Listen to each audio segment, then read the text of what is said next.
मेरा नाम शैलेंद्र कुमार सिंह है। मेरी कंपनी है एडसिस कंसल्टेंसी एंड सर्विसेज। मैं परडोस में as a channel partner work कर रहा हूँ। स्टार्टिंग डेज से मैं परडोस से कनेक्टेड हूँ। मुझे रियल एस्टेट की अगर मैं बात करूँ तो अप्रॉक्सीमेट मुझे 10 ईयर हो गया है, 10 ईयर प्लस वर्किंग करते हुए। मैं लगभग 5 ईयर एनसीआर में वर्क करके आया हूँ और लगभग मोर देन 3 ईयर मैंने पार्क में वर्क किया है as a deputy manager. And then मैंने अपनी वर्किंग स्टार्ट की। तो मेरे लिए बड़ा अच्छा टाइमिंग था जब मैंने वर्क स्टार्ट किया तो मुझे परडोस जैसी कंपनी मिली, क्योंकि जो मैंने फेस किया अपने रियल एस्टेट कैरियर में कि position is the toughest job for मतलब किसी भी बिल्डर के लिए। प्रोजेक्ट लॉन्च हो जाते हैं बट टाइमली पोजीशन नहीं हो पाता। हमारे लिए चैलेंज यही था कि अगर मैं मार्केट में जा रहा हूं तो एक ऐसा प्रोजेक्ट हमें मिले जो हम कस्टमर को टाइमली डिलीवरी कर पाएं, हम जो कमिट करें वो ऑनर हो। ओकस पे मैं बताऊं सर, मैंने आज ए चैनल पार्टनर ओकस पे मैंने सबसे पहली बुकिंग मैंने ही की। एंड देन मेरी कस्टमर का बिलीफ, क्योंकि जब इनिशियल डेज पे हम ओकस पे आए थे तो हमारे पास यहाँ पे दिखाने के लिए बहुत सारी चीजें नहीं थी, बट डे बाय डे जैसी वर्किंग हमारी चलती रही, क्योंकि वर्किंग सबसे मेन थिंग थी। हमारा कंस्ट्रक्शन इतना फास्ट था कि हमारा कस्टमर जब 2 महीने 4 महीने के विजिट पे आता था हमारे प्रोजेक्ट पर रीविजिट के लिए, तो उसको विश्वास नहीं होता था कि ऐसा भी हो सकता है। क्योंकि अगर मैं लखनऊ की बात करूं in terms of real estate, तो जो लगभग डिलीवरी टाइम रहता है वो मोर देन 5 ईयर का रहता है। 5 to 7, 8, 9, 10 तक पहुंच जाता है।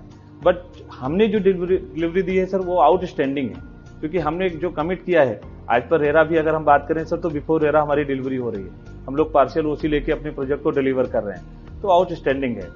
सबसे मेन थिंग क्या है सर, देखिए आज ए चैनल पार्टनर जब हम काम करते हैं सर तो हमारा पैसा तो हमें प्यारा होता ही है सर कि हमारा पैसा हमें ऑन टाइम मिले। बट सर अगर उसके साथ साथ कस्टमर को डिलीवरी मिल जाए सर तो मेरे लिए उससे बड़ी बात और कोई नहीं होती है, क्योंकि वो कस्टमर सर लॉन्ग लाइफ हमारे साथ कनेक्ट हो जाता है। तो ऐसा सर हमारे साथ आज वन मोर थिंग सर, हम रियल एस्टेट का बिजनेस करते हैं सर तो इसमें हम 2-3 तरीके की वर्किंग करते हैं। एक तो हम डिजिटली वर्क करते हैं, दूसरा हम रेफरल वर्क करते हैं। अगर प्रोजेक्ट हमारा ऑन टाइम चलता है और ऑन टाइम हम डिलीवरी कर पाते हैं प्रोजेक्ट की, तो रेफरेंस लीड जनरेट होने की बहुत सारी संभावनाएं होती है। वो एडवांटेज भी सर हमें मिला परडोस में। अगर मैं प्रोजेक्ट की क्वालिटी की बात करूं या अमेनिटीज की बात करूं तो कुछ ऐसी सुविधाएं हम अपने ओकस में प्रोवाइड करा रहे हैं जो कि यहाँ नॉर्मल बिल्डर्स नहीं दे रहे हैं। जैसे हम बात करें वर्टिकल गार्डन्स की या गार्बेज के लिए हमने एक अपना सिस्टम बनाया। जनरली नहीं रहता है, ये प्रॉब्लम्स रहती है। हमारे हर फ्लोर पे जो हमारा रेजिडेंट रहता है वो आराम से अपने ड्रॉप आउट में गार्बेज डालेगा और नीचे वो स्टोर होके चला जाएगा। तो कस्टमर को कुछ ऐसी चीजें हैं जो फील हुई कि नहीं, ये अदर्स बिल्डर से बहुत ही बेहतर है। वन मोर थिंग, जब प्रोजेक्ट हमने स्टार्ट किया था तो हमारे लिए सबसे अट्रैक्टिव पॉइंट था हमारा प्राइस, क्योंकि बहुत ही बेहतरीन प्राइस में हम लोग इसको लेके आए थे। बजट सेगमेंट का हमारा प्रोजेक्ट था और सबसे प्लस पॉइंट ये था कि जो कस्टमर वेट कर रहा था एक अच्छे प्रोडक्ट का जिसको वाइड डील करनी थी, क्योंकि हमने अपने प्रोजेक्ट में कोई कैश इन्वॉल्वमेंट किया ही नहीं है, ऑल वाइड ट्रांजैक्शंस करते हैं हम लोग। तो ये कस्टमर का बिलीफ कहीं ना कहीं बढ़ाता है, क्योंकि रियल एस्टेट में ऐसा माना जाता है कि without all kind of transactions move नहीं करती है। बट सर हम वन ऑफ द बेस्ट अपने को प्रूव कर पाए in terms of quality, in terms of construction and जो भी फैसिलिटीज हमने कुछ बियॉन्ड वर्किंग करके दी।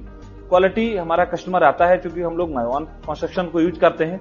होता क्या है सर, लगभग हम 10 से 12 दिन में एक स्लैब रेडी कर देते हैं, तो कंस्ट्रक्शन बहुत ही बियॉन्ड। दूसरा सर हम लोगों ने डे फर्स्ट से कस्टमर को एक कमिट किया कि सर जनरली आप कहीं जाते हैं सर तो आपको कहा जाता है कि आप लेआउट खरीदते हैं, जो हम ड्राइंग बनाते हैं, ब्रोशर बनाते हैं, उस पर कस्टमर को अपने दिखाते हैं कि सर ये ड्राइंग है, ये डायमेंशन है, ये बेडरूम साइजेज ही, ये आपको परचेज करना है। बट अगर हम ओकस की बात करें सर तो हमारी कोशिश यही थी, चूंकि मैनेजमेंट से भी हमें यही गाइडलाइन थे कि आपको एक्चुअल फ्लैट दिखाना है, हमें कैंसिलेशन नहीं चाहिए। आप अपने जो भी फ्लोर आप अपने कस्टमर को दे रहे हैं, जिस भी फ्लोर पे आप कन्विंस कर रहे हैं उसको एक्चुअल ले जाइए, विजिट कराइए, जिससे वो देख सके कि उनकी सारी जो भी रिक्वायरमेंट है वो फुलफिल हो रही है उस फ्लोर पे या नहीं हो रही है। तो इससे कस्टमर सेटिस्फेक्शन लेवल हमारा यहाँ बढ़ता चला गया सर। आज की बात करें सर तो क्योंकि अभी हम एक और प्रोजेक्ट अपना लेके आ गए हैं ओकस इनक्लेव के नाम से, हमारी प्लॉट का प्रोजेक्ट चल रहा है, आउटस्टैंडिंग है सर। प्राइस का थोड़ा बहुत क्वेश्चन है, अदरवाइज सर अगर मैं प्रोजेक्ट की बात करूं सर तो in terms of quality, in terms of development, यही एक रीजन है सर कि कस्टमर अगर वाइट का कस्टमर है और उसको जेन्युइन चीज चाहिए सर तो उसको हमारे पास आना है, उसके पास ऑप्शन ही नहीं है हमारे पास, हमारे अलावा की कोई और बेहतर ऑप्शन हो। अंसल सर अगर मैं बात करूं लखनऊ रियल एस्टेट या यूपी को लेकर के तो खासतौर से लखनऊ, तो अंसल एक ऐसी लोकेशन है कि सर यूपी एक बड़ा स्टेट है और किसी भी जिले से या लोकल स्तर से जब कस्टमर चलता है जो कि हमारा क्वालिफाइड कस्टमर होता है, तो उसकी एक ख्वाहिश होती है कि अंसल के सराउंडिंग में मिल जाए। बहुत सारे डिस्प्यूट थे अंसल में, बट जैसे ओकस बिल्डर है सर, ऐसे और कुछ बिल्डर्स आए तो ये निगेटिविटी भी काफी हद तक दूर हुई है सर अंसल की। मैं इसको इस पहलू में भी देखता हूं कि हमारे परडोश के आने से जो निगेटिविटी थी अंसल में भी बहुत सारी ऐसी क्वेरी थी कि लोग अंसल में क्वेरी जनरेट होती थी कि यहाँ बहुत सारे निगेटिव पहलू हैं, बट कहीं ना कहीं एक पॉजिटिव चीज आई है सर ओकस के आने से कि नहीं, प्रोजेक्ट हैंडओवर हो रहा है, ऑल लीगल्स क्लियर हैं, बैंकिंग हो रही है, टाइमली डिलीवरी हो रही है। तो ये पॉजिटिविटी सर सबके लिए है, कस्टमर के लिए भी है, हमारे लखनऊ मार्केट के लिए भी है, और मेरे लिए तो सर बहुत ही एडवांटेज है। मैं ओकस को as a channel partner individually में बात करूं सर, तो मेरे लिए सर डे फर्स्ट मैंने वर्किंग शुरू किया, और मैं मेरे कस्टमर के लिए सर मैं कहता हूं लखनऊ में इससे बेहतर प्रोजेक्ट मेरे लिए कुछ नहीं हो सकता।